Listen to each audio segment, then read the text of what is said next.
Hello all, கடைசி வரைக்கும் இந்த வீடியோ கண்டிப்பாக பாருங்கங்க. ஏன்னா கண்டிப்பாக நீங்கள் ஒரு பெட் பேரண்ட்டாக இருந்தால் இந்த வீடியோ உங்களுக்கு யூஸ்ஃபுல்லாக இருக்கும். ஏன் அப்படி சொல்கிறேன்னா, எங்களுக்கே இந்த விஷயம் ரொம்ப புதுசாக இருந்தது. 4 இயர்ஸுக்கு மேலே நாங்கள் தார்ஷிராவை வளர்த்துட்ருக்கோம். 4.5 இயர்ஸாக வளர்த்துட்ருக்கோம். நாங்கள் இது வரைக்கும் ஃபேஸ் பண்ணதே இல்லை. பப்பியில் கூட இந்த மாதிரி நாங்கள் ஃபேஸ் பண்ணதில்லை. புதுசாக இருந்துச்சு. ஒரு நாள் பார்த்தா தார் ரொம்ப டல்லானா, அடுத்த அந்த நாளோட ராத்திரியே அவன் ஸ்னீஸ் பண்ண ஆரம்பித்தான். நார்மலாக இருக்கும்னு பார்த்தா அந்த கண்டினியூஸாக ஸ்னீஸிங் இருந்துகிட்டே இருந்துச்சு. நான் டாக்டர்கிட்ட ஃபோன் பண்ணி கேட்டால் இது வந்து கெனைன் காஃப்னு சொன்னாங்க. ரொம்ப புதுசாக இருந்துச்சு.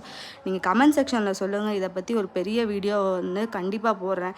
தார் வந்து சாப்பாட்டிலலாம் வந்து இன்ட்ரெஸ்ட் காட்டாமலால நல்லா தான் சாப்பிட்டுட்டு இருந்தான்.